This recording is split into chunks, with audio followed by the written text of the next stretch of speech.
आज आम्ही निघालो आहोत बदलापूरवरून 84 किलोमीटर अंतर असलेल्या माळशेज घाटात। महाराष्ट्राच्या पश्चिम घाटात वसलेला हा घाट हिरवाईसाठी, असंख्य धबधबे आणि शांत तलावांसाठी ओळखला जातो। चला तर मग पुढे जाऊया। वातावरण तर ढगाळ झाले होते, पण पावसाचा काही पत्ताच नव्हता। बायको डोकं आणि गाडी पेट्रोल खाते हे लक्षात आल्यावर पंपावरची टाकी फुल करून घेतली।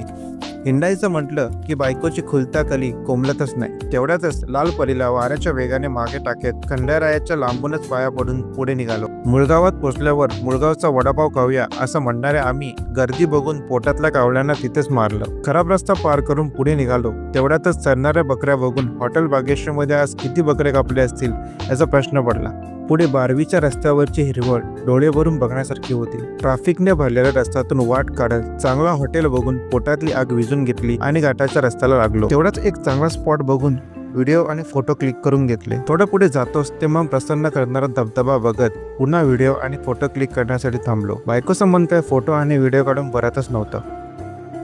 तेवढ्यातच थोडं पुढे गेल्यावरती कार वॉश पॉइंट बघत महादेवाचे दर्शन घेतले।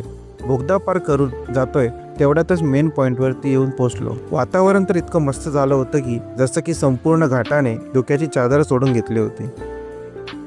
धुक्याने भरलेल्या त्या स्पॉटवर गरम गरम भाजलेला मका खाऊन काही फोटो आणि व्हिडिओ क्लिक करून घेतले।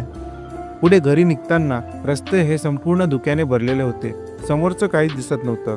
परतीचा प्रवास हा याच धुक्यामधून करून थोडं खाली उतरताच टोकावडे येथे माळरोज तडका या हॉटेलमध्ये चिकनचा तडका लावून घर वापसीचा प्रवास हा सुरू केला। तर मित्रांनो, व्हिडिओ आवडले असेल तर फॉलो आणि कमेंट करायला विसरू नका।